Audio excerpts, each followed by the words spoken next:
UFC 310 right around the corner this weekend. We are here to break down that card in full with the King of Mead himself, Paul Browne, and the King of Canada, Spencer Kyte, is back to help us break down this fantastic card. You're just looking through it here, getting prepared. Like a really not a sneaky good card, a sneaky great card, I feel, from top to bottom. Lots of interesting matchups, lots of interesting storylines that can be potentially made off the back of some of these fights. At the top of the bill, Alejandro Pantoja versus Kaya Sakura, making his UFC debut, the former rising champion, coming straight to the top to challenge the Brazilian champion in Pantoja. Shavkat Rakhmonov versus Ian Machado Gary, your co-main event. Huge fight. Unbelievable. Can't wait to talk about that one. Cyril Gane versus Alexander Volkov. Bryce Mitchell versus Kron Gracie. Nate Landwehr versus Doo Ho Choi feeds up your main card. We'll talk a little bit about the prelims as well in just some time.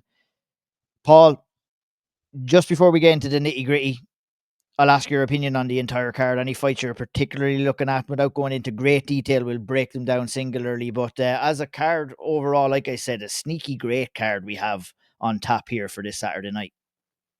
It absolutely is. And it's kind of reminding me of the old days when pay-per-views just used to have bangers from top to bottom. And I looked through the card and, at casual glance a few weeks out, I was like, the card's okay. Yeah, there's a couple of good ones on it. And then the more you sort of deep dive into it, you realize there's some really well matched fights on there. And obviously the top two fights, there's so many questions, and me and you always say this on these previews. Anytime a fight has a lot of questions surrounding it, that makes me want to watch it because there's things we need to find out, and the top two fights really give us that. But the rest of the card does too. There's a lot of really well paired off fighters, so I'm really looking forward to this one.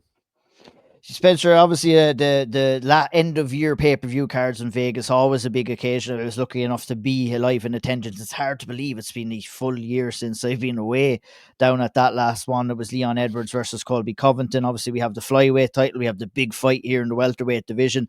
UFC delivering again on this year end card, Spencer, and it's a really good one and one that we can really get tucked into. Absolutely. I mean, it's loaded from top to bottom. And to me, it's one of those cards where I understand there are going to be people that aren't necessarily familiar with all the pieces, all the people that are taking part. But like, there's a little something interesting about just about every one of these fights.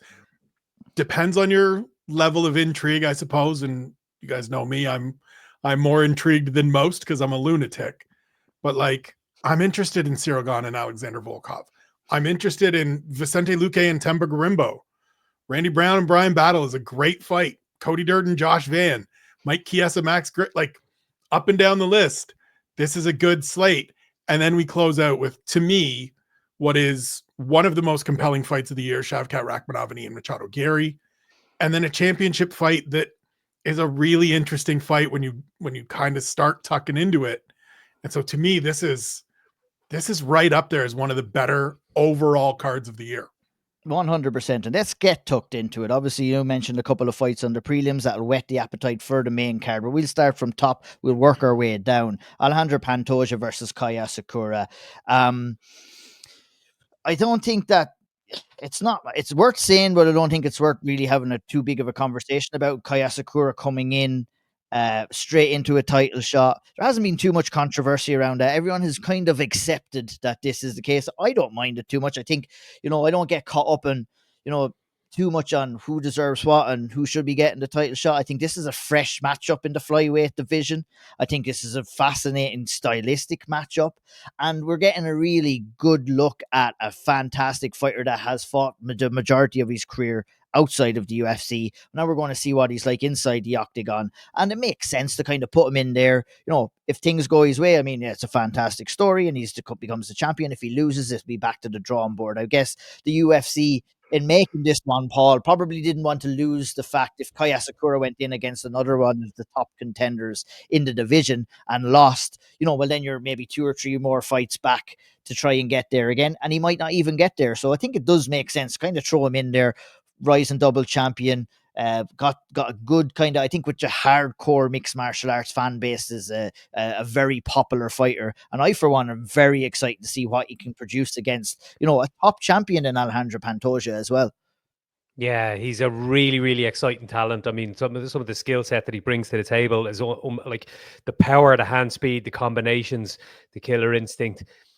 I think, like, stylistically, it's a crazy contrast in styles. I mean, Pantoja is going to be doing what he does. He's going to be getting in his face and trying to get a hold of him and get him to the mat and do his damage from there. And we've seen fighters try to do that to Asakura before, and things he's really good at is, like things like uppercuts, body shots, those knees up the middle. We saw the one he finished Juan Alcalera with, and that bit of jeopardy is at play now, and that makes things very, very exciting. There's a lot of questions. Obviously, we were talking off air beforehand about, how he'll transition into fighting inside the octagon, because he's been fighting in the ring for years and years now. And he's also been fighting at bantamweight, which over there is 134 pounds. So he's having to fight 9 pounds lighter after crossing stateside. He's not getting to do this at home, this weight cut. He's had to deal with travel as well. There's a whole lot of question marks surrounding things like that. And then on top of that, you look at just the different rule sets, the different surroundings while you're actually in there competing. There's no corners to cut off. There's no knees to the head on the ground. There's no soccer kicks. And when you watch Asakura fight, he has gone to town on those weapons almost instinctively when the fight hits the floor at times. So making the jump to completely changing how you approach certain positions in a fight, and doing it in the deep ends of a world title fight, it's just ridiculous. But I'm here for it. Like, I want to see how it all plays out. I can't wait. And I think for Asakura, I'm sure, I haven't heard him talk much this week. There's no place, Spencer, he'd rather be than in this kind of position, fighting for the title against, a top champion in Pantoja, a guy who's defended his title, a guy who's absolutely deserving of that championship status as well. And it was the two questions that Paul kind of touched on him. It was the two things that are really standing out to me in this fight, especially for Asakura, is that weight cut. He looked like he had nothing left to give about 2 weeks ago when he shared a picture of him at his current weight. That's one thing, but it's getting used to the difference between the ring and the cage here for Asakura, because we've seen some fighters who have made that transition and it's gone okay, but others it hasn't gone okay, and it takes some time to kind of adjust here. And by God, he's going to have to adjust again. You're in there 5 rounds against an absolute killer. I'll go even further and say it's just adjusting to life in the UFC. There's so much more that goes into a UFC fight week, and the production, the asks in terms of media, time commitment, things you need to do, than anywhere else. And then to do that when you are on the marquee, the challenger in a championship fight, and it's your debut, and it's against Alexandre Pantoja, and it's your first fight in the US, and it's in the octagon. There's just so much piled up against him that we want to see, that we want to get these answers to. You mentioned the weight cut. Absolutely a thing. Friday is the most important day, and we talk about it all the time. Athletes talk about it all the time. That's the battle that's the hardest. Let's see how they get through that. We got to see what he looks like. He's got to make 125.0. There's no extra weight. There's no allowance. He's not, a small natural 25er. I want to see what he looks like on Friday, because that's going to be a factor. And you're going in there with a guy that has been in 25-minute fights, that has shown us in 2 of his 3 championship fights that he can figure out what to do to win these rounds, to win these close fights against Brandon Moreno and Steve Erceg. And so the number of questions and things I want addressed out of these next couple of days for Kai Asakura is staggering. It has me so intrigued by this. But then the other piece of it is what Paul said, of the power and the finishing ability and the instincts. And it's a lot of midline weapons. Elliot Marshall and I talked today for the coach conversation that'll be up on UFC.com probably this afternoon. It's those midline weapons those are the things that we know Pantoja wants to get in. We know he wants to close the distance. Can Asakura land some of those now and then avoid, kneeing him in the head when he's down, or soccer kicking him in the face when he's down, and those things? But that's a wrinkle too, stylistically. this is a really interesting fight. So I know he's a new name for a lot of people. I know there's a lot piled up against him, but if everything goes well through Friday, I can't wait to see Saturday night.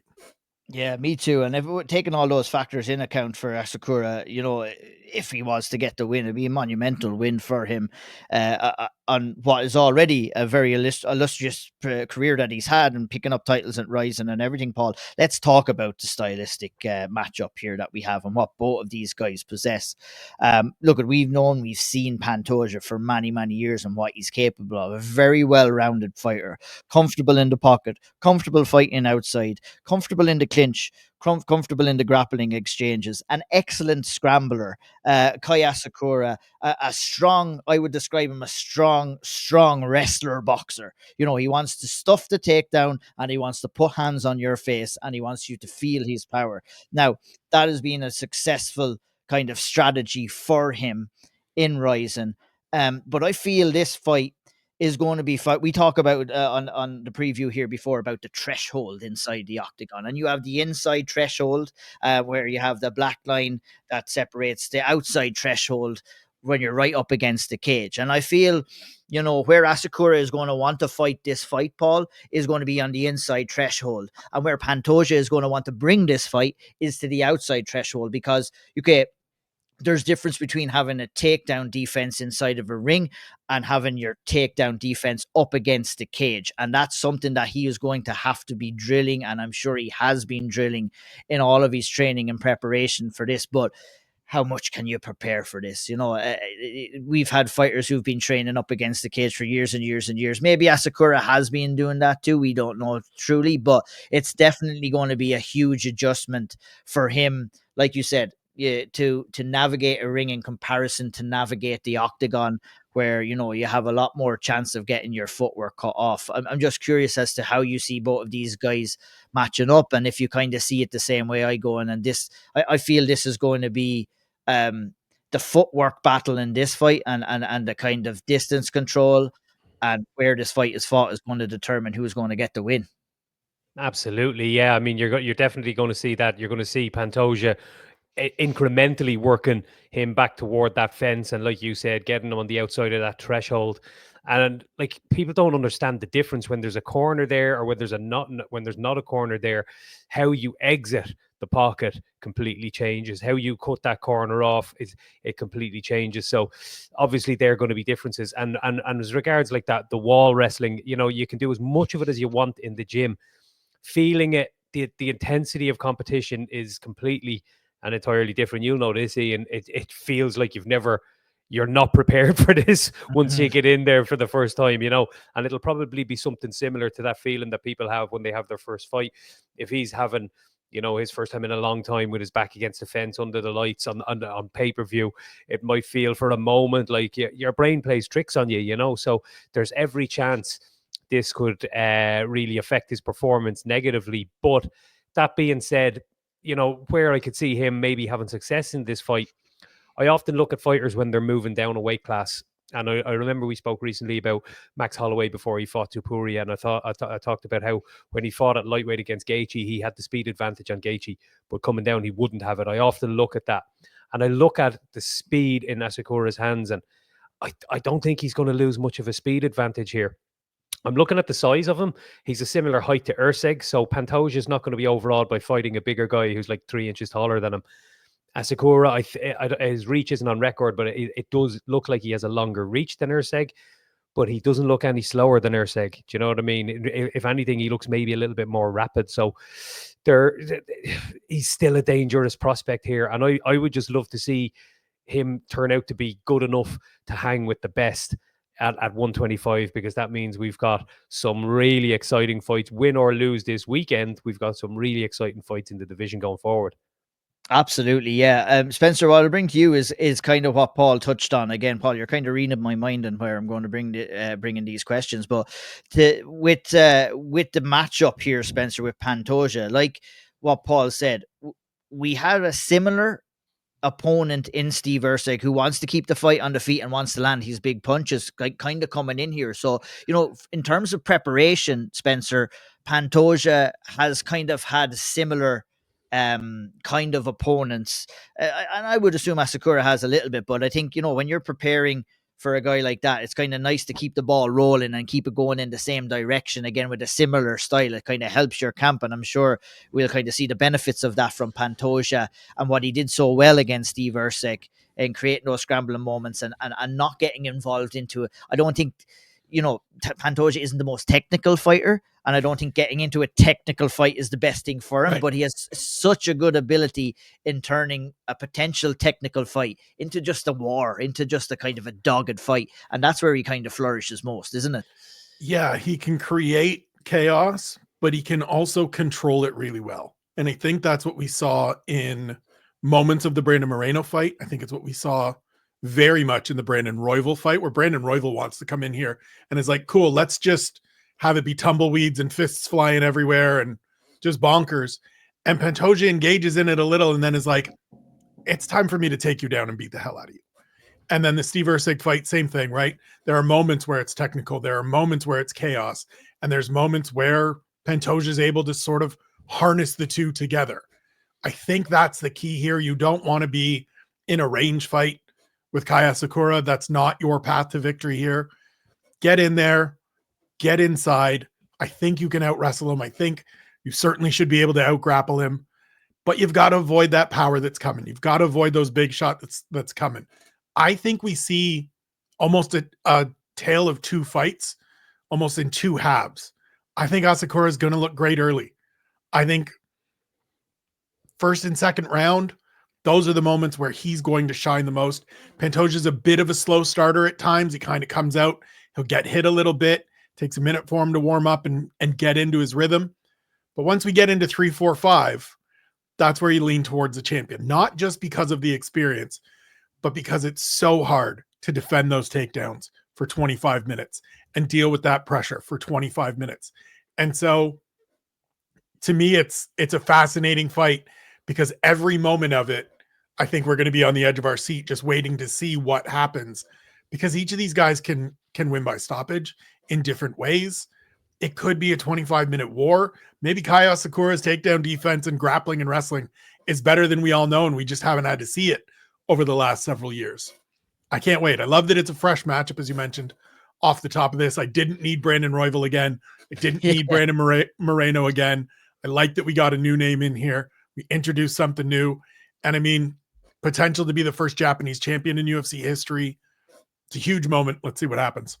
Hashtag fly never die. I cannot wait for that one, as I cannot wait for the co-main event of this card. Absolutely sensational fight. Take all Irish bias aside. We brought Spencer in here to probably neutralize our excitement here, myself and Paul's excitement, and I'm going to throw it over to you straight away, Spencer, to wax lyrical about how great. I'm not neutralizing any excitement. I love it.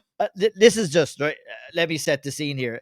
Why is this fight so good? It's because we're two undefeated studs in a shit hot division, undefeated, not afraid to put it all on the line, risk their undefeated status, and doing it at short notice as well. I don't know if I would be. I think when you get fights like this, excitement can kind of go in waves and like a roller coaster. You'll get excited and then you'll kind of get yourself too excited and burn yourself out. But the fact that this fight didn't exist 3.5 weeks ago has just really heightened my excitement for it alone. And, no matter where these guys are from in the world, to see a 15-0 fighter go against an 18-0 fighter, we don't get to see that happening all too often in modern mixed martial arts. And it's fucking fantastic to see, Spencer. 18-0 with 18 finishes too. And that's a part of it, right? Yeah. As is the fact that they're familiar with each other. They've trained together. They've logged time on the mats. And I know Shavkat talked on Wednesday at his media day a little bit about, like, I tapped out Ian Gary, and Ian said, yep, certainly happened. I'm not going to come out here and tell you it didn't happen. Absolutely did. But what happens in the training room has no real impact on what happens on Saturday.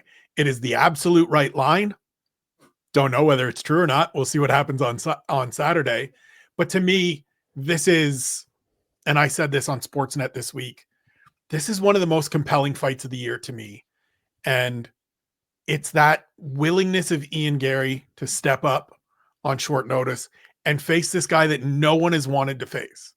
Shavkat is not quite the boogeyman of the division because he hasn't quite fought those absolute elite guys yet and gotten through them, but he's pretty damn close to being the boogeyman. And if he goes through and gets another finish against Ian Machado Gary, then he becomes that boogeyman. I believe he was favored to beat Bilal Muhammad when that fight was originally announced. So that tells you the caliber and the level of this guy, and we know that.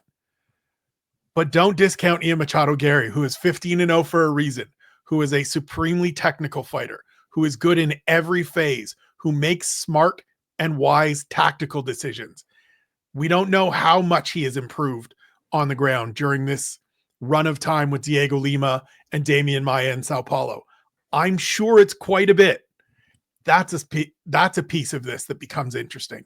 And so for me, it's as you said, Ian, we rarely get prospects and rising stars of this level meeting at this point, where it's not the title on the line, but it's the opportunity to fight for the title on the line. Ian Gary could have just said, you know what?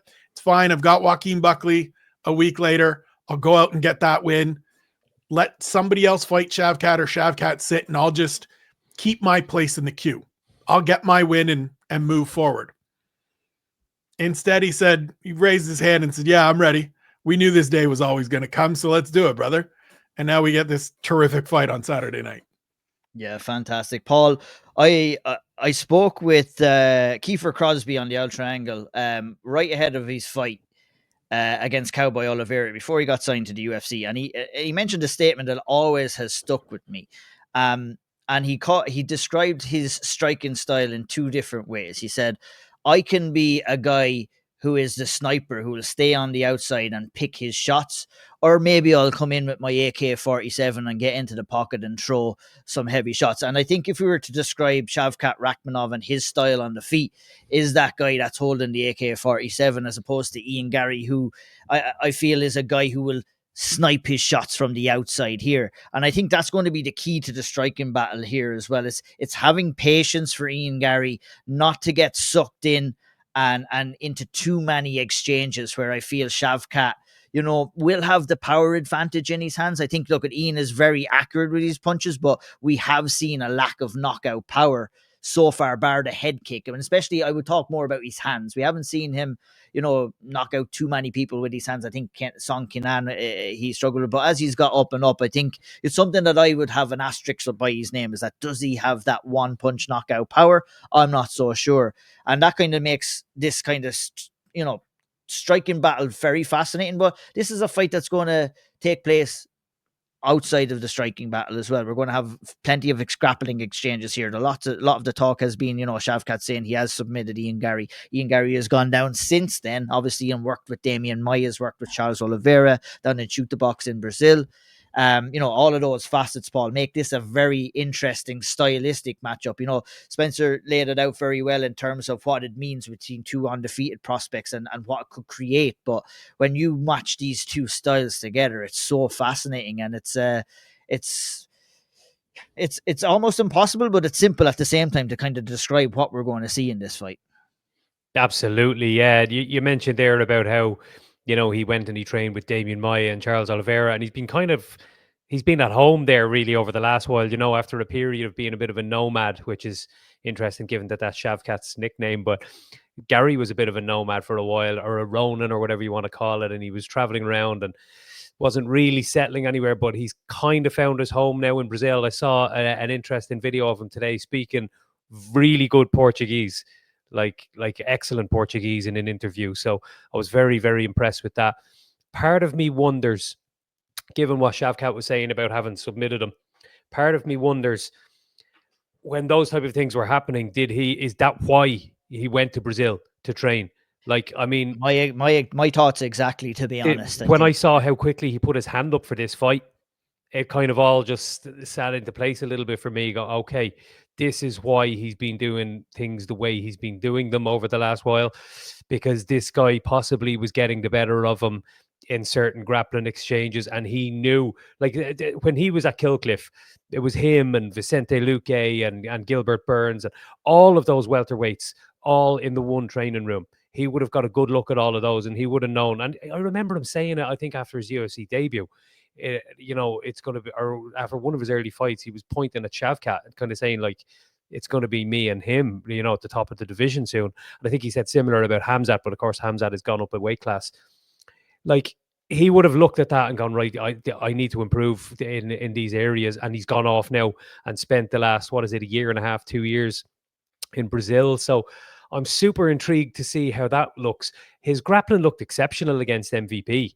I watched the fight back, and it is actually a better fight, for a better performance for me by Ian Garry on rewatch than it was at the time. I think I kind of got I was just remembering that I think Dana White had voiced his maybe how unimpressed he was that Ian Garry had, eked out a victory against MVP, and it wasn't like a barn burner of a fight. But having watched it back, I mean, he was he was realizing in the fight, this guy has a speed advantage on me. I'm going to flip the script. And he absolutely dominated MVP. He took him down so easily and dominated him. And I don't know how that rear naked choke didn't get finished, but he's the type of guy who really puts a lot of thought into how he develops his game, his skill set. I'm very, very interested to see, is he going to bring the fight to Shavkat a little bit? There's a couple of options he has with a fighter like Shavkat, who's going to come at you and going to put the pressure on you. Number one is to use your jab. You fill that space so that he can't be in that space. And that's always a very, very effective one. And Ian's got one of the best jabs in mixed martial arts. I absolutely love how quickly he fires that thing off and how accurate it is. I've done videos on it. You go on my Instagram, you go back a few months, I've done numerous videos on how Ian Garry approaches different types of fights, and his jab is a big focus. But number two, you've another option when you have a fighter who loves to fight on the front foot. You go on the front foot. See what he's like working off his back foot. Get your shots off first. Fill that space. Make him react. There's every possibility he might be planning to do that. And that's why this fight is so intriguing. There's a lot of weapons he uses that are going to be of really good value to him in this. Like Ian has mentioned before, and people ridiculed him a little bit. He was talking about how good his calf kicks are, but this is reality. He has very, very good calf kicks. They're some of the best in the UFC. You watch Shavkat fight, he gets heavy on his lead leg and he stands in front of his opponents. Throw that calf kick. See what happens. Throw that jab down the center. Throw that calf kick. I think there's absolutely ways and means for Ian Garry to win this fight. Shavkat will be the favorite. If I had to put money on it, I'd be leaning towards Shavkat. Thankfully, I'm not a gambler, so I won't be losing anything this weekend. But I absolutely cannot wait to see this. The stones on both fighters for taking this matchup. I just hats off to the two men. Let's talk about betting a little bit here when I bring you in, because I am a degenerate gambler, and I looked at the prices, Spencer, on this, and I know we used to do the betting show together too, so I know you like looking at a price here and there as well. -400 Shavkat Rakhmonov, +300 for Ian Garry here. Woo! All I'll say is that I saw that +300 and that was enough for me. Yeah, to me it's too wide of a line. To use NFL sort of terms, right? This is too big of a point spread. It shouldn't be -400 and +3, whatever it is. Neither of them have lost inside of the octagon. Yes, Shavkat is 18-0 with 18 finishes, 6-0 in the UFC. More than half of Ian Garry's professional wins have come under the UFC banner. That counts for something. This dude isn't a 4-1 dog here. And so if you happen to have £5 sitting around that, you don't really care what happens to it, might be worth chasing that Ian Garry upset. Let's take a look at the UFC. Yeah, definitely. Yeah, I agree. Spencer, to describe both fighters, I'm a little bit paranoid about focusing too much on Ian Garry, but fuck it, we're an Irish MMA kind of website, so if you're not happy about that, sorry, you're gonna have to deal with it, folks. But let's talk about Ian Garry's fight IQ and how underrated it is, because I spoke about this on the Owl Triangle, is that what Ian Garry does is he will attack your weakest point of your game to kind of force you into other unnecessary movements, unnecessary actions, kind of take you out of your comfort zone. With Shavkat Rakhmonov, I feel that, he approaches fights with reckless abandon, but I feel he's gotten away with that reckless abandon, but you can only get away with that until you get to a certain point in the division.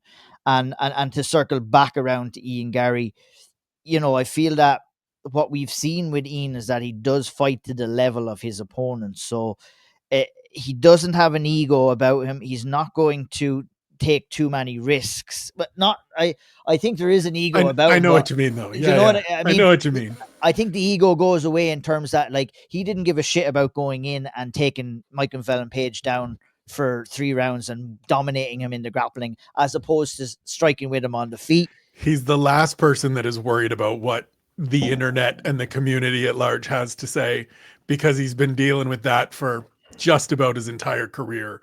And so if you want to piss and moan that he takes MVP down and doesn't go and stand with him, fine. His job is to get a win. He makes the decisions to go out and get wins. You mentioned in there that Shavkat can only play with fire for so long, and that willingness to engage sort of comes and goes, and it only lasts for so long. He just might be another one of these guys like Ilya Topuria this year, right? Every step along Ilya Topuria's path as he gets into Volkanovski, we go, well, is this maybe the time that style? Nope, wasn't the time. Then it's Max Holloway. Well, is this maybe the time where you can't? No, it worked. Shavkat may be that guy.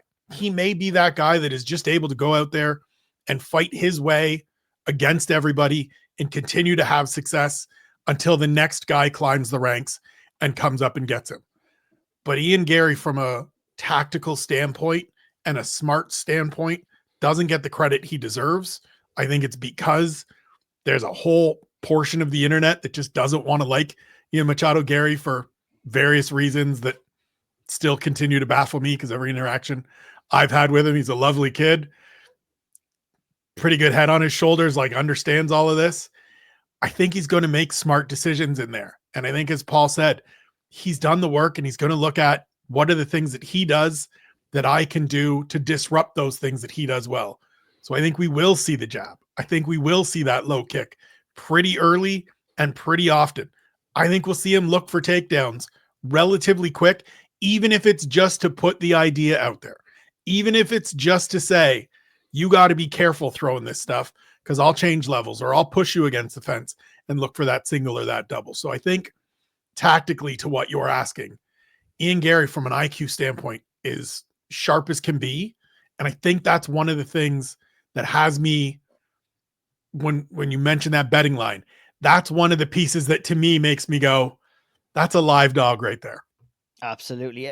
May I ask you as well, Spencer, how do you think that Shavkat can get at Ian Gary here? I think for me, maybe if I can set you up, is like, I think Ian grows into fights and has been caught lacking a little bit early days in fights, and sometimes needs a little bit of a reminder.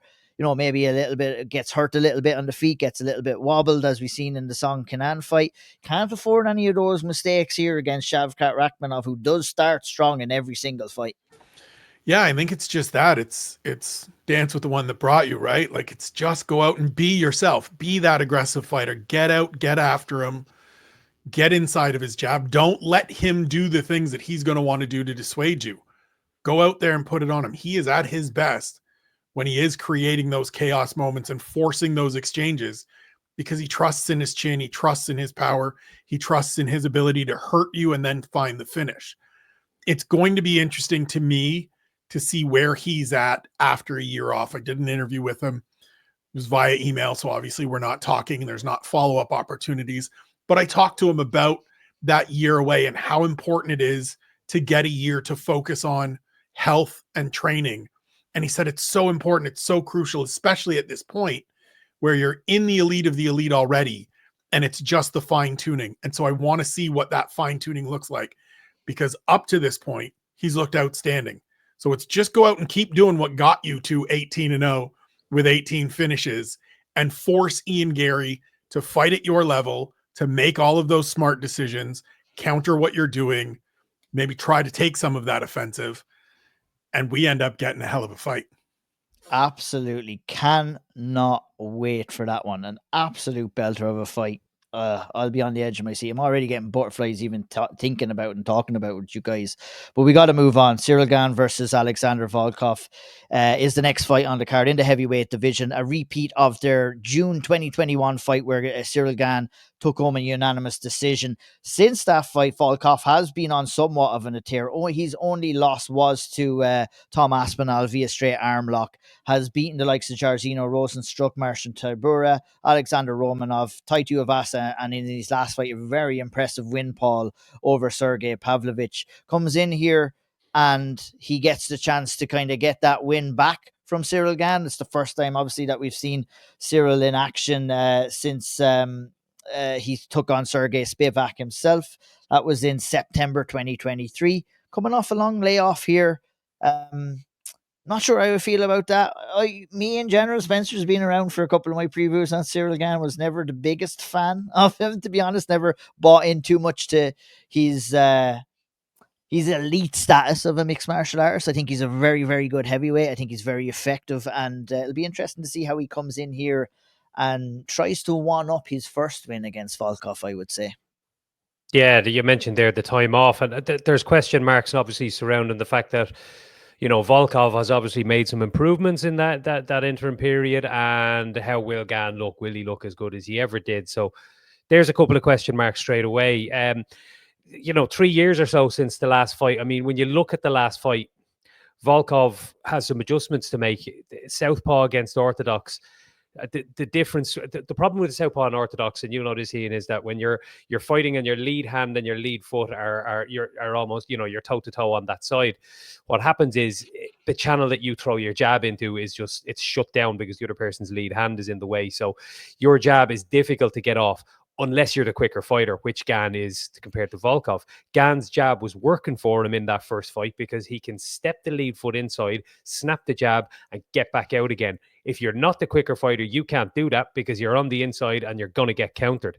So Volkov couldn't get his jab going, and he was struggling. He was trying to lead with like lazy hooks, and you know, Gane's already slid back out of the way.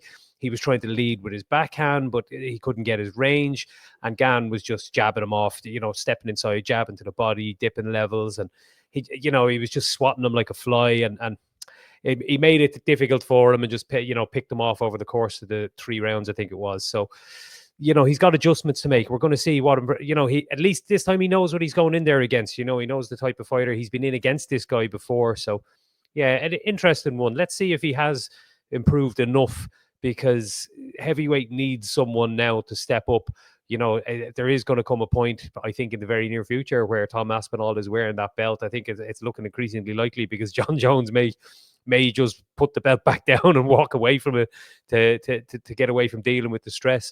But, you know, we're going to need someone else to maybe, you know, step up to the plate here and move up a level in their own game so that we have someone to talk about for future title contention. Yeah, indeed. And I mean, a win here for Cyril Gane would put him back into that title mix, Spencer. But, you know, going back to what I kind of said in the lead into this fight, I almost feel he kind of has to one up that first performance and get Volkov out of there this time, which adds a little bit of increased pressure on the performance itself. Yeah, there's a lot to me on the shoulders of Cyril Gane in this fight. I mean, you mentioned the time off. That win over Sergey Spivak wasn't a great performance. He looked very panicky in terms of getting away from the wrestling, getting away from sort of the grappling interactions, because we remember March goes in with John Jones. It's one quick takedown, and then you're out of there in 2 minutes. So he seemed very, and previous to that, right, the only other loss is getting out wrestled by Francis Ngannou, which nobody saw coming. And so to me, it's a year and change away, a bunch of talk about fights that he didn't want to take. And now, of course, he's come out and said, you know, I was offered this and I accepted, and Tom said no, and he said, she said about everything. Fine, whatever. Come show me that you're still this elite contender. Come show me that you're still a guy that we had in the championship mix, in that championship fight against John Jones, that many of us, myself included, picked to beat John Jones, which in hindsight is a crazy thing to say out loud, that you picked someone to beat the greatest fighter I've ever seen with my own 2 eyes. But I did, because he looked that good at times. Come out and show it against Alexander Volkov, because the one thing I know for sure is that Volkov has looked really good in his last 4 fights. He's been more aggressive. He's been more attacking. He's come out and beaten some tough guys. He finished the first 3, and then he absolutely put it on Sergey Pavlovich. So now you've got to come out and show that you're still better than this guy, because Volkov is motivated by the rematch, right? This guy's got one on me. I need to come out and get one back on him. What's pushing Cyril Gane into this? And if you haven't found that fire, and that's been one of the questions and one of the knocks on him throughout, right? Does he love this? Does he have that yearn the same way the absolute greats do, that they absolutely burn to get in there and show that they're the best? Or is he just a really great athlete that can beat 90% of the UFC heavyweights, but not that elite class? We're going to find out on Saturday, because Alexander Volkov has looked outstanding of late. Yeah, indeed. It makes it a fascinating fight for sure. I would say buckle up for the next fight between Bryce Mitchell and Kron Gracie, but I seen Bryce Mitchell came out today and said he doesn't believe in seatbelts. Not a fan of them at all, Paul. But he might have to deal with Kron Gracie strapping himself around himself. I kind of made a pause of that for a little bit, but Kron Gracie's going to be coming at him strong in this fight. I guess look at it with your Brazilian Jiu-Jitsu pedigree, you must be excited for this one, to see Kron Gracie in there. You know, his credentials and what he's achieved, Kron Gracie, in the Brazilian Jiu-Jitsu world, if we're being all honest, hasn't really translated too much into the mixed martial arts world. A mixed bag of performance here. He's been thrown in there with stiff competition, but so it's a weird fight. It's an interesting fight. It's one that probably shouldn't be on the main card, if we're being honest here, but here we are. Here it is. And I'm curious to hear what you think about it. Yeah, when you see a former champion and a number 5 ranked contender in the featherweight division slap bang in the middle of the prelims, and these two guys are in the middle of the main card, it's one that makes you scratch your head. I think what's happening here is the UFC know full well that Bryce Mitchell is going to take Kron Gracie down and get strangled. So they're just, they're trying to get something on their end of show highlight reel package for the main card. I think that's pretty much why they've done this. Yeah, like Mitchell's looked good at points in his UFC tenure, but when he's fought the really good guys, he's come up short. And stylistically, he's not up against one of the really good guys in the division by any stretch of the imagination here, but he's in there against a guy who is going to out-grapple anyone that wants to play that game in the UFC featherweight division. And Mitchell, more often than not, has kind of, he has relied a lot on his takedowns and on his top pressure. So, yeah, I mean, Kron Gracie owes us a good performance. I think that last one was a bit of a stinker, and he's been talking about that this week. So I'm very interested to see how he looks after such a long time off. And I mean, if he puts up another one as bad as the last one, it's surely curtains for his UFC career. Yeah, it'll be interesting to see. I mean, how do you feel about this one, Spencer? I mean, card placement is one thing. Stylistic, it's just a weird stylistic matchup. But Bryce Mitchell, what he does like to do is what Paul says: take the fight down, put guys on their back. Not the best plan to go in there and do that against Kron Gracie, for being honest. Not really known for his striking prowess. No knockouts in his UFC or mixed martial arts professional career to date. It's really interesting one. How do you see it going down? I mean, it's here for it to be a grappling match and for somebody to get strangled, right? If Bryce Mitchell goes out and submits Kron Gracie, that's a talking point. I don't care how bad Kron looked last time out. I don't care. He's still Kron Gracie. He's still Hickson's boy. That's still a thing that we have to give credence to. And so I think that's why it's here. I think, as Paul said, there's a very strong likelihood that you're getting a highlight of somebody getting either put all the way to sleep or tapping out to something. That's why it's here. I want to see how crazy Bryce Mitchell is to go in there and just try to initiate with Kron Gracie. The smart approach is to do what Charles Jourdain did and just stay away from it, pick at him from range, land some shots when you can, and have it be a ugly, everybody gets angry fight. Because Bryce Mitchell needs a win. Because the last time we saw him, he get knocked into next Tuesday by Josh Emmett. He's taken the year off. That's great. That's smart, right thing to do. But if you can go out and beat Kron Gracie, get yourself moving in the right direction, great. I personally want to see him go out there and be like, cool, let's just have a grappling match and we see what happens. And we get, an ADCC match in the middle of the octagon. Sign me up. I'm in. Let's go. Are we about to see the worst kickboxing match in UFC history? See, and this is the interesting thing, right? In my preview, this is what I wrote.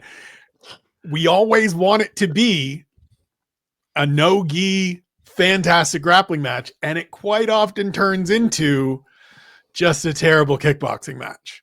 If it's a terrible kickboxing match, I think Bryce Mitchell wins because he's just a little bit better of a kickboxer than Crone Gracie. But my hope is that we don't get that. My hope is we get the grappling, we see somebody get strangled, and that's why it's on the main card. Yeah, indeed. I think the loser should be forced to admit that the earth is not flat in this fight. I think that would be a good idea to say. Speaking of crazy, Nate Landwehr takes on Do Hoo Choi in the main card opener.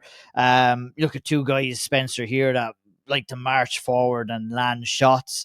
And I think, as main card openers go, the UFC have hit the nail on the head. This is going to bring some serious action.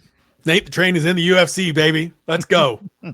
I mean, this is what you look for in a main card opener. And it's like, I understand sort of the, why is this fight here and that fight there? I can give you when we get to Evloev and Sterling, why I think it's where it is rather than being on the main card.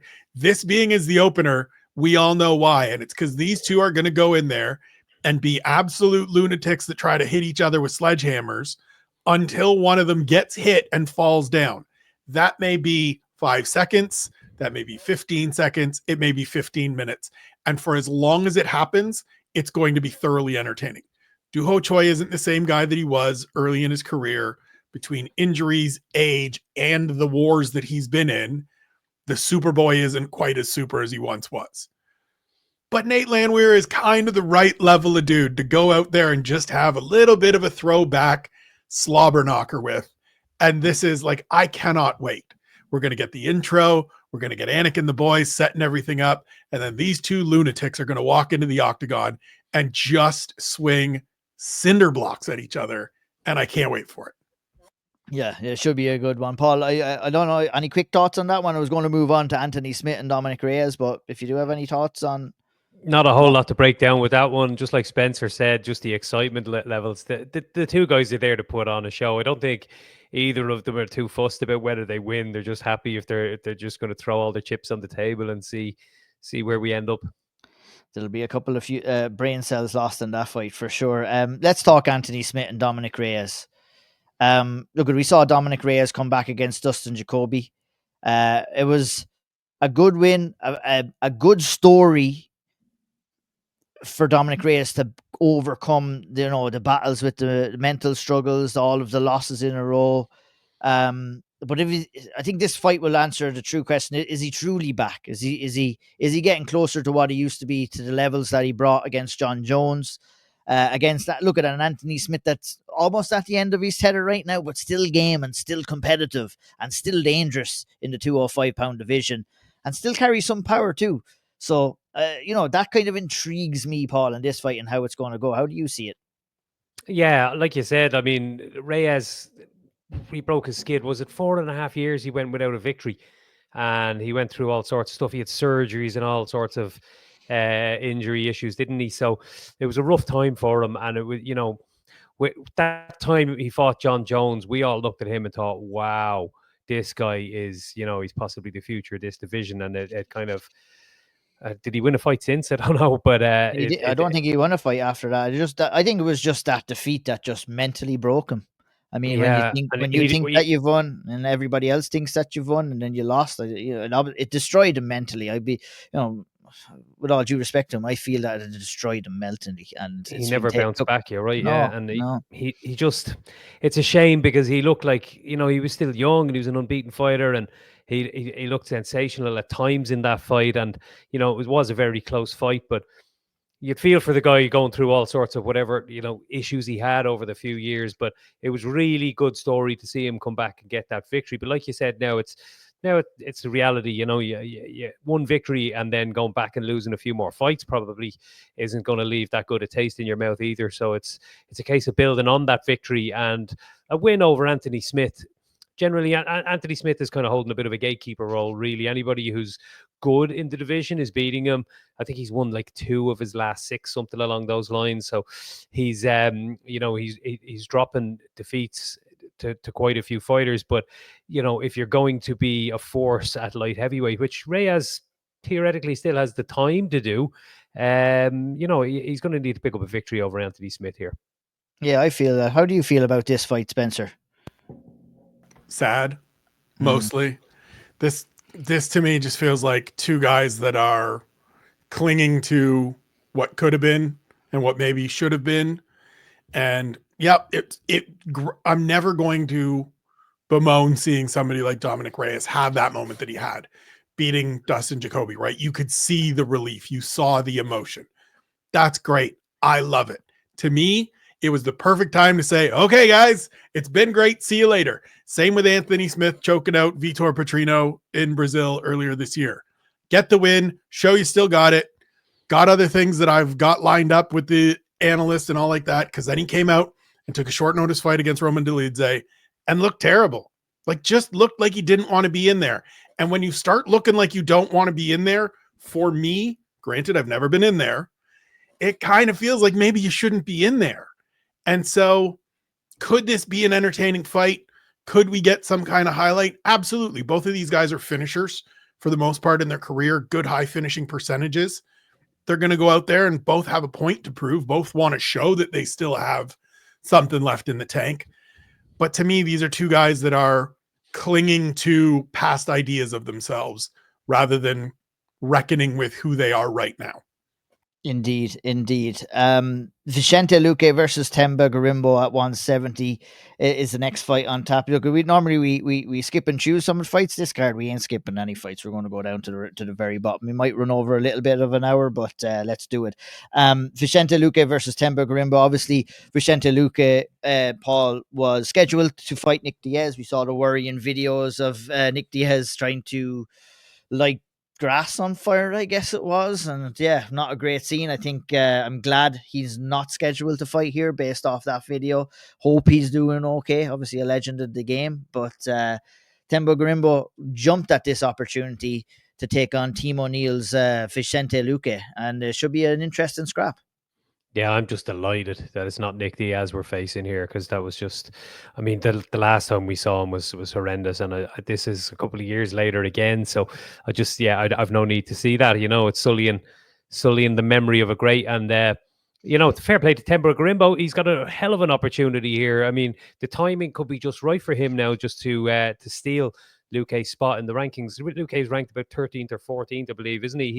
He's kind of tumbled down the numbers now as that wave of young stars has sort of integrated into the top 15, like the Garys and the Jack Della Maddalenas and the Shavkats have filled out those top slots. So Luque found himself sort of pushed down the pecking order as his form has maybe stuttered, and you know, Gorimbo could be just ripe to capitalize on that this weekend.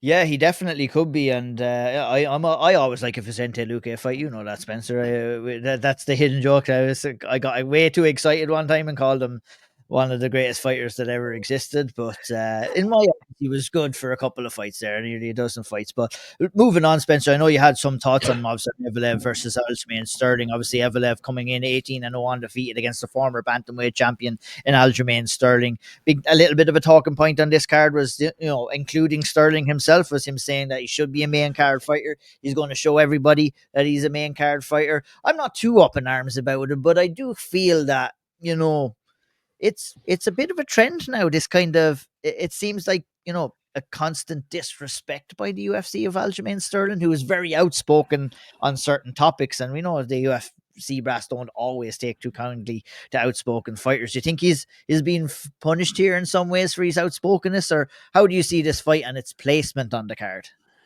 So there's a couple different ways that I can look at it, right? If I want to spin it as a positive for these guys, they're going to be in front of more eyeballs because they are on ESPN2 and ESPN Plus.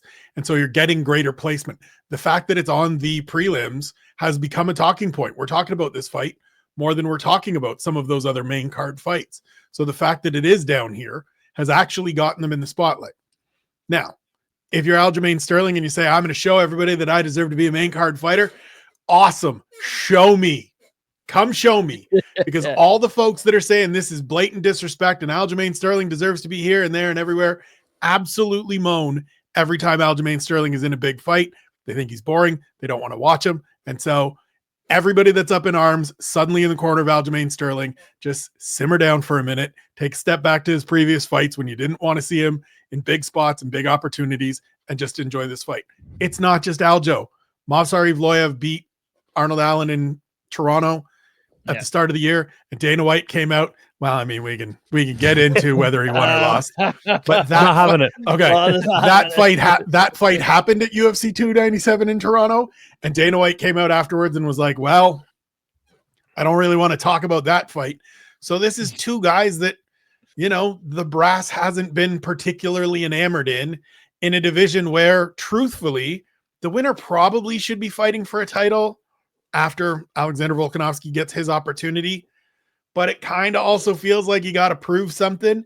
And so, yeah, you put a couple of carrots in front of them by sticking them on the prelims and saying, show me you deserve this.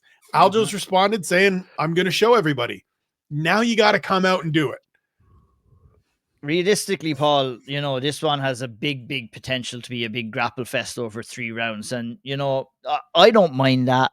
A lot of other fans might not mind that, but I don't think the UFC brass are too interested in those kind of fights taking place on the main card. I think you know, the potential of how this fight might play out is maybe one of the reasons why they've chosen for this to take place on the prelims.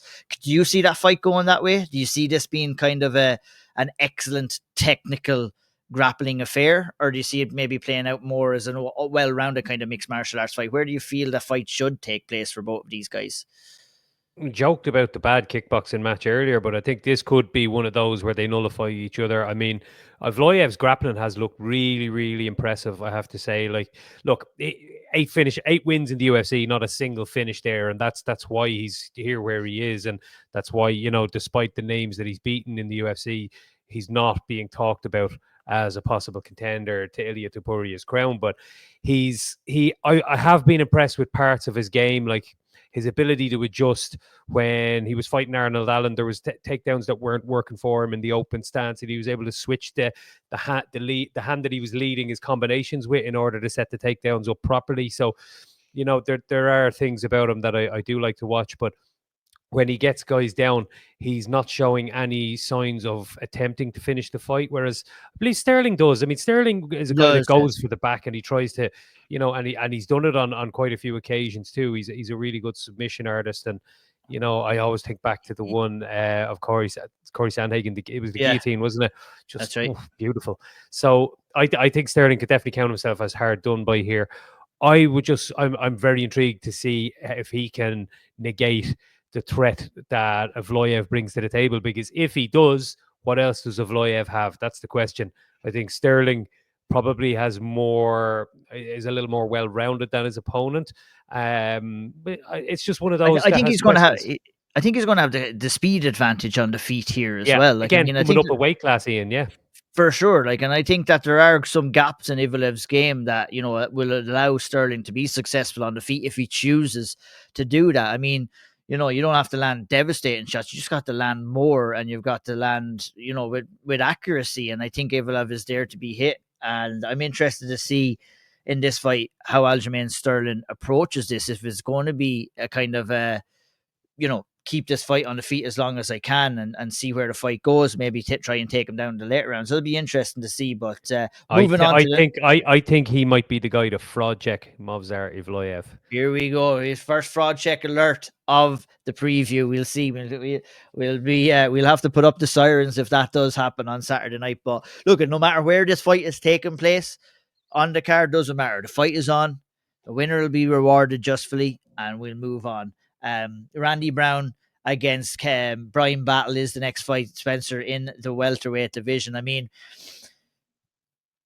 Bryan Battle has been sneakily climbing the ranks and sneakily getting better and better every time that we've seen him in there. I was unsure about him, potential fall trek it was against Rinat Fakhretdinov, but since that loss, he's really bounced back with great wins over Gabe Green Fletcher. The no contest against Lusa fight he was winning, and that last fight, that last fight is where he really won me over, Spencer. He went out and trucked Kevin Juice and absolutely tore down the stadium over in France by saying they didn't think I was going to go out there and get beaten by a French dude. I was like, I like this guy.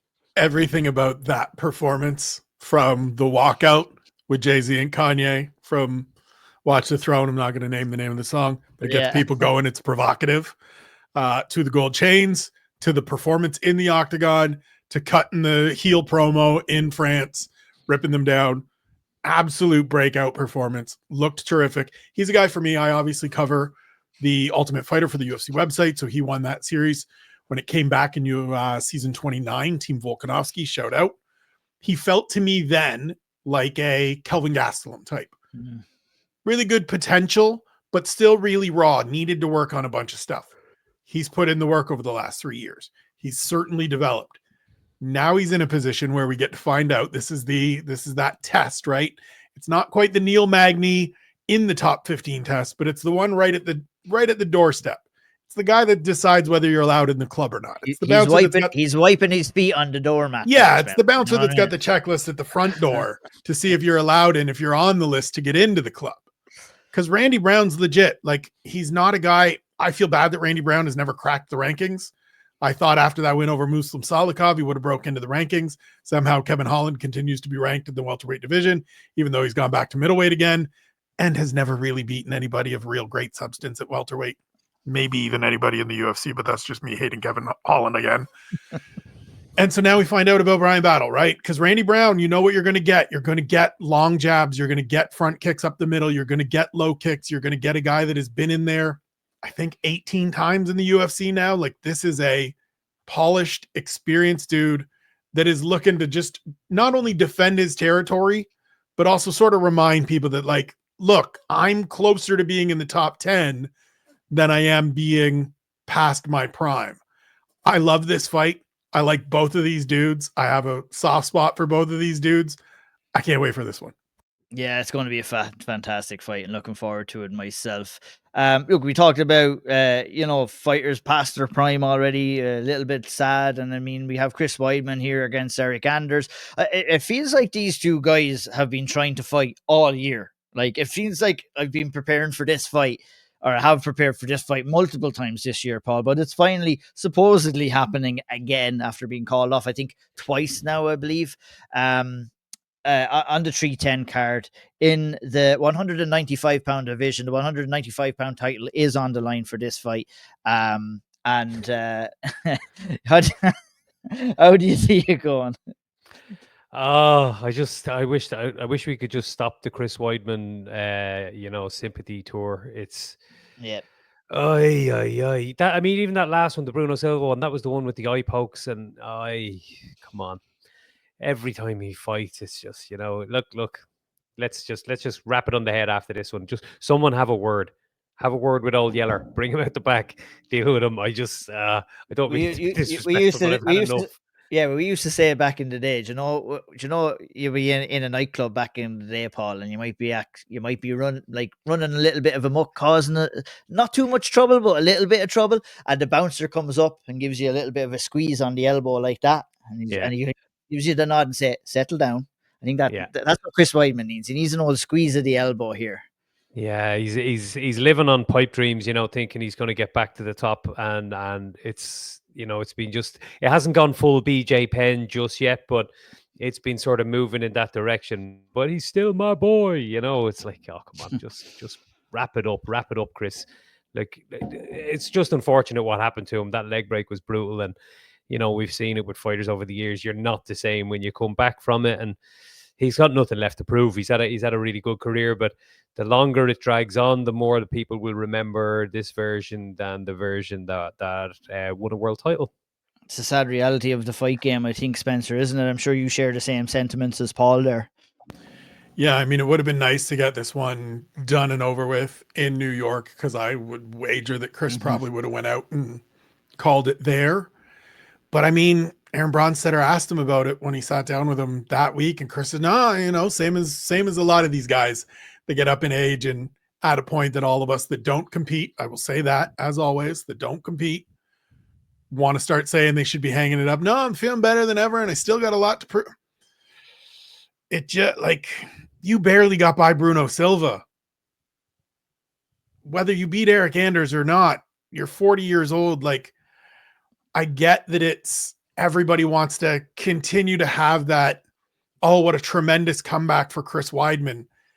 But like, I don't think he should have come back in the first place. Like, what? There's nothing to prove. You're not getting into title contention. You're not that dude anymore. I don't know what we're doing here. And like, if you go out on Saturday and Eric Anders wallops you, then what? Then what are we talking? And I don't think that's going to happen because Eric Anders isn't a guy that goes out and wallops anybody. He grinds you into the fence and, you know, it ends up 29-28 one way or the other. And everybody leaves kind of frustrated and disappointed with their performance.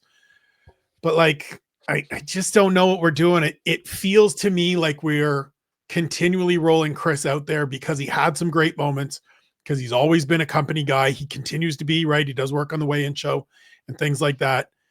And so we want to give him as long a leash as possible and give him as many opportunities until he says, I want to go. But like you said, Io, at some point, somebody needs to come and give him a squeeze on the elbow and say, it's time to go, hun. Absolutely. Flyweight fight tops the bill, obviously, and another fascinating flyweight fight on the undercard. Cody Durden versus Joshua Van Paul. Really excited to see this one. I think both of these guys, you know, exciting styles, got great chins. I mean, I'd be surprised if this one goes the distance with the way these two guys fight, but you know, every time I say that, we always end up going to the distance, so I'm after cursing both those guys now. Yeah, two exciting fighters. Van has come back, didn't he? He got knocked out earlier this year pretty badly, and then he bounced back and picked up a victory like something like 7 or 8 weeks later. So, he's exciting.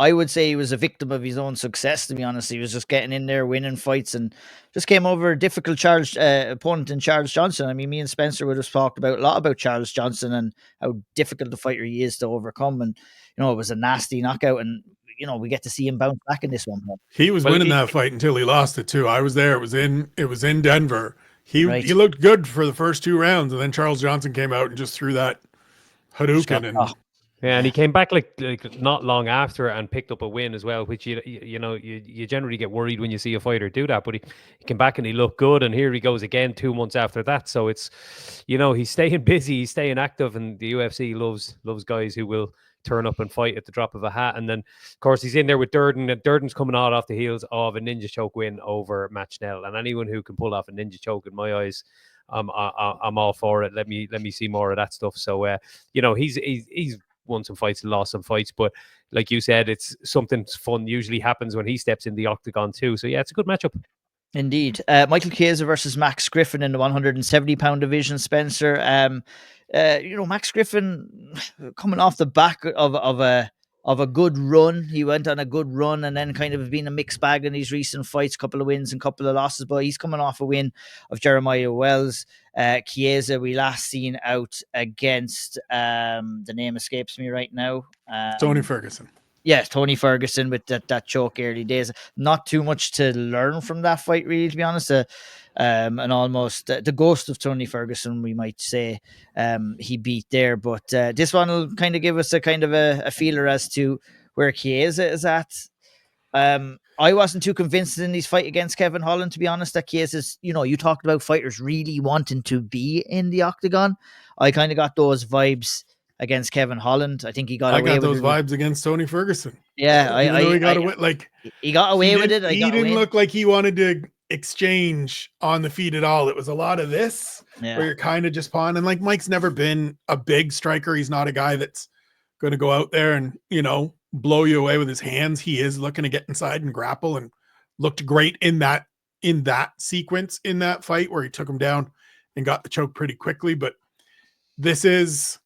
it's not quite the Chris Weidman thing where it's like, maybe it's time and let's find out if it's time. But this feels like one of those, if you can't go out and beat Max Griffin, and I have a lot of respect for Max and know him pretty well, tough journeyman, hard out, gives you his all every single time. If you're Mike Chiesa and you can't go out and win this fight, you've got other things lined up for the future, doing some broadcasting with LFA, done a little bit with the UFC, might be time to start pivoting into that phase of your career if this one doesn't go your way on Saturday. Yeah, for sure. We like a lot of Chia's talk ahead of this fight is, creating those opportunities for himself outside of fighting inside the octagon, not outside of the fight game, like I was going to say. But one begs to wonder, if you're talking like that, why don't you just be about that a little bit? Like, you know what I mean? You don't have to go in there and prove anything to anyone at this stage. He's an excellent analyst. He's a very good commentator as well. And it'll be interesting to see. You don't want to mess up that much if you're going to be on TV. So That's what I always say. Yeah, absolutely. You've done a good job of it, Paul. So, Clay Guida versus Chase Hooper in the lightweight division. The old veteran test here, Paul, for Chase Hooper, who, we've been on a roller coaster with Chase Hooper. Does he belong? Doesn't he belong? He's picked up a couple of wins lately. He has a veteran test here. It could be a potential banana skin for him in this fight. But, Clay Guida is, finally starting to look his age. What is he now? He's 42 in normal years and probably around 82 in fight years coming into this fight. 17-year age gap between the two as well. Do you know that they faced each other before? That's correct. They grappled at Fury. Grapple match. Was it Fury? Cage Cage Fury. And Chase Hooper submitted him with a calf slicer. I love an old slicer. Yeah, I love it. We might see it again. Yeah, that'll be something else. If it happens, then Clay Guida becomes officially the guy with the most defeats in UFC history. Oh. He's tied with Jeremy Stevens and who's the other guy? There's one other. Spencer knows for sure. I don't.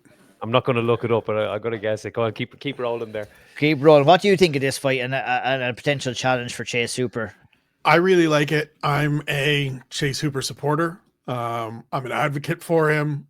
He's 25 now. Like he's finally growing up. Like I think we kind of lose sight sometimes when these athletes show up in the UFC super young. Like we just talked about Joshua Van. Joshua Van's 22. He's been fighting pro for like 2 years, 3 years. As good as he is already, imagine how good he's going to be in 3 or 4 more years when he gets some more experience. That's kind of what Chase Hooper needed. He also moved up in weight. He's at lightweight. This is the right division for him. He's 3-0 since getting here. The hands are still a work in progress. It's never going to be his bread and butter. That's the thing for me, right? I think. Yeah. It's never going to be his number one, but he did put Slava Claus on the ground with a left hand last time out. And then when he gets you on the ground, we're not only seeing that he's making smarter choices in terms of maintaining dominant positions and attacking, but he's just a step ahead of you, or so far the guys that he's been in there with. He's a step ahead of everybody. Slava worked really well on the ground, defended really well, made some good decisions. And each time Chase is just right there with him and right there getting to the next spot and beating him to the spot. This is one of those things where you go out and beat Clay Guida, who debuted in the UFC when Chase Hooper was 7 years old. Whoa. That's a stat. Then, it's a 4 straight win, and we have to start looking at, is Chase Hooper a guy that we need to start paying a little bit closer attention to in this division? I don't know that he ever goes on to be a world champion or anything like that, but he's coming along and he's progressing and he's growing into his body and he's growing comfortable in the octagon. And if he gets a win here, it's still a good win. It's still a good victory, and 4 straight at lightweight, it's nothing to sneeze at. Yeah, for sure. Did you get that fighter? Andrei Arlovsky. I had to look it up. I love it. There we go. No stat left behind there. Kennedy and Njoku against Lucas Brzeski. Spencer, what can that mean? I think Kennedy's kind of been going up from 205 to 265. He's back in the heavyweight division here. He's a hard fighter to get a read on, Kennedy, isn't he? He's shown flashes of goodness. I wouldn't say greatness inside the octagon, but then he's also been, in a couple of precarious positions in there as well, sometimes kind of being a victim of his own style and the way he approaches fights. I like heavyweight for him. I was happy to see him move up and get that fight at heavyweight against Chris Barnett. Looked very good in that fight. I think it's the right spot for him. I think 205. He's just a giant human being. Like, he's a great big. He's not, I was going to say he's a great big kid. He's not a kid anymore. He's like 31 or 32, but he's 6'5". And so, getting down to 205 is kind of rough. And when that becomes the sole focus of training and of preparation, then it kind of limits what you're able to do. He's a hard worker. This is a winnable fight against a guy that has struggled mightily in the UFC. And so we know about heavyweight. If you can go out and put together 2-3 good performances, then you get to face somebody that we all know. And you got to remember, this is a guy that beat Carlos Ulberg, only guy to beat Carlos Ulberg in the UFC. Carlos Ulberg's on a lovely run so far. Yes, he got hit with a whole lot of stuff in that fight, but he took it all and still came back. And so moving up a division, this is another one of those, let's just see, because I was impressed with the Chris Barnett win, but it's still Chris Barnett coming off a couple years away and he got hurt and all of those things. Go out and have a good performance to kick off Saturday. Then we have to start just keeping an eye on Kennedy and Nzechukwu. Not necessarily, somebody that's going to be a contender, but let's see where this goes, because I'm intrigued. Indeed, intrigued, as I am with that fight and the rest of the card. Let's finish off with real quick picks here. Pantoja, Paul, Pantoja or Asakura, real quick. Pantoja by decision. Spencer? Pantoja by sub. Ian, Pantoja by decision. Shavkat Rakhmonov or Ian Gary, Paul? Shavkat by decision. Spencer? Shavkat by finish. 19-0. Ian Gary by decision if he weathers the early storm. That wraps us up for the UFC 310 preview. Last pay-per-view of the year. Second last UFC card of the year, of course, with next week's Tampa Bay card on top. Thank you, Paul. Thank you, Spencer. This was great fun. Real good time breaking down the card. We're going to have to do it again real soon. Thanks to everybody for listening. Enjoy the fights on Saturday. We'll be back next week to break down this card in its entirety. Take care. Hi, Shawnee. Yep.